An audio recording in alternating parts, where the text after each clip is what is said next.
नमस्कार, आप देखना शुरू कर चुके हैं रोजगार यात्रा, जहां बात होती है देश की शिक्षा, रोजगार और सरकारी नौकरियों की खबरों की, मेरे यानी निधि के साथ। एमपी बोर्ड के एग्जाम को लेकर स्कूल शिक्षा मंत्री इंदर सिंह परमार पहले ही बता चुके थे कि एग्जाम ऑफलाइन ही होंगे और कोरोना गाइडलाइन को ध्यान में रखकर होंगे।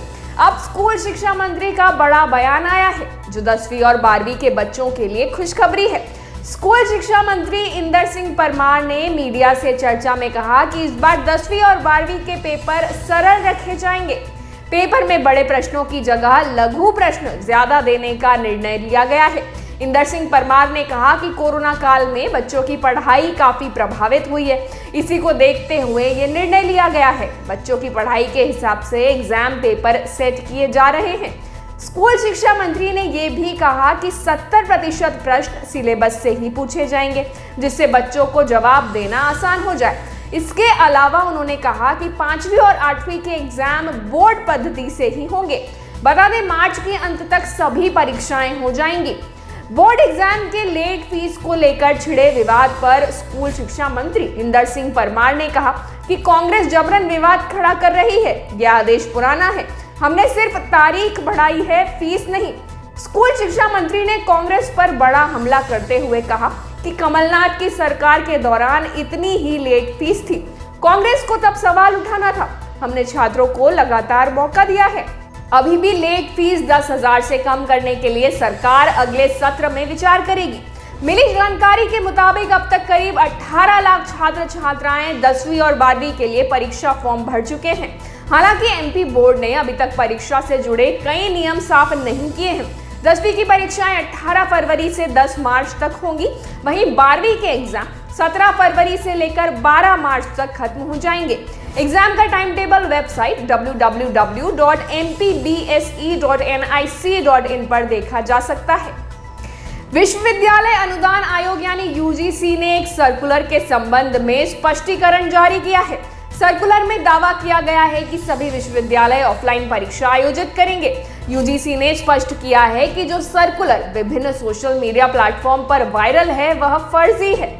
फर्जी नोटिस के संबंध में स्पष्टीकरण यूजीसी ने अपने आधिकारिक ट्विटर अकाउंट से शेयर किया है।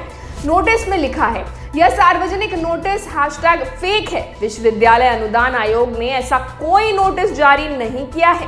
फर्जी नोटिस में दावा किया गया था कि जैसा कि सभी कॉलेज और विश्वविद्यालय कोविड-19 प्रोटोकॉल को बनाए रखते हुए काम कर रहे हैं, इसलिए शारीरिक दूरी बनाए रखते हुए ऑफलाइन परीक्षाएं ली जा सकती हैं। फर्जी नोटिस में लिखा है कि इसलिए सभी विश्वविद्यालयों को सलाह दी जाती है कि वे कोविड-19 प्रोटोकॉल को बनाए रखते हुए सभी वर्तमान और भविष्य की सेमेस्टर परीक्षाओं को अपने घरेलू केंद्रों में ऑफलाइन आयोजित करें। फर्जी सर्कुलर में यह भी कहा गया है कि विश्वविद्यालयों से अनुरोध है कि वे ऑफलाइन मोड में परीक्षा आयोजित करने की तैयारी के लिए उचित एहतियाती कदम उठाएं। यूजीसी ने ट्वीट किया, विश्वविद्यालय अनुदान आयोग ने ऐसा कोई नोटिस जारी नहीं किया है, स्पष्ट करते हुए कि आयोग ने लिखा ऐसी कोई सलाह जारी नहीं की है। कोलकाता पोर्ट ट्रस्ट ने गनमैन सहित विभिन्न पदों के लिए भर्तियां निकाली हैं। अभ्यर्थी 28 फरवरी 2022 से पहले इन पदों के लिए आवेदन कर सकते हैं। आपको बता दें कि कुल 35 रिक्त पदों पर भर्तियों के लिए आवेदन मांगे गए हैं। अभ्यर्थी इस बात का ध्यान रखें कि उन्हें इन पदों के लिए केवल रजिस्टर्ड डाक के जरिए ही आवेदन करना होगा। शैक्षणिक योग्यता की बात करें तो लेडी सिक्योरिटी गार्ड पद के लिए अभ्यर्थी का 8वीं पास होना अनिवार्य है। वहीं अन्य पदों के लिए सेवानिवृत्त पुलिस, सीआईएसएफ, सेना, नौसेना या वायुसेना, अर्धसैनिक कर्मचारी भी आवेदन कर सकते हैं। इस भर्ती के लिए अभ्यर्थियों का चयन इंटरव्यू के जरिए किया जाएगा।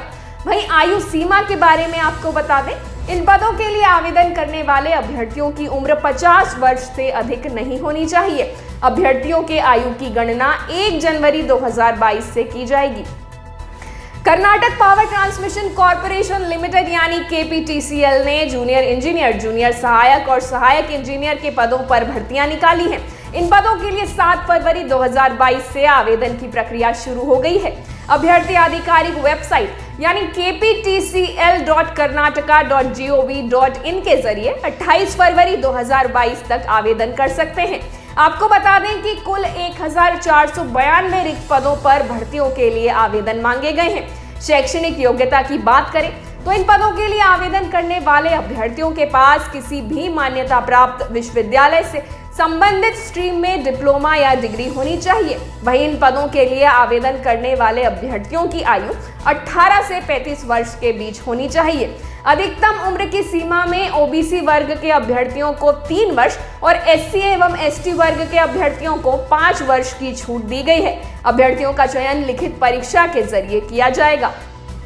बात करते हैं आज की अंतिम खबर की, लेकिन उससे पहले अगर आपने हमारे चैनल को सब्सक्राइब नहीं किया है तो जरूर कर लीजिए, क्योंकि यहाँ बात होती है सिर्फ और सिर्फ देश की शिक्षा, रोजगार और सरकारी नौकरियों की खबरों की।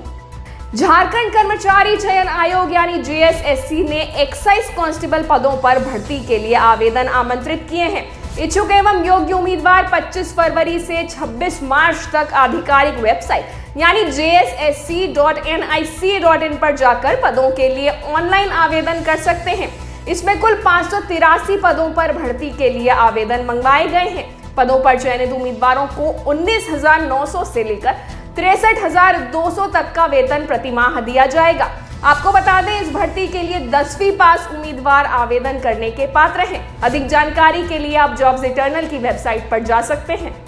आज की रोजगार यात्रा में बस इतना ही। किसी भी सरकारी नौकरी के आवेदन और जानकारी के लिए आप डिस्क्रिप्शन में दिए गए लिंक पर क्लिक कर हमारी वेबसाइट jobseternal.com पर जा सकते हैं। अगर आप चाहते हैं कि देश की शिक्षा और रोजगार से जुड़े किसी मुद्दे को लेकर हम आपकी आवाज बने तो कमेंट या मेल करके जरूर बताएं। साथ ही इस कार्यक्रम द्वारा आपकी या किसी और की सहायता होती है तो लाइक और शेयर जरूर करें। धन्यवाद।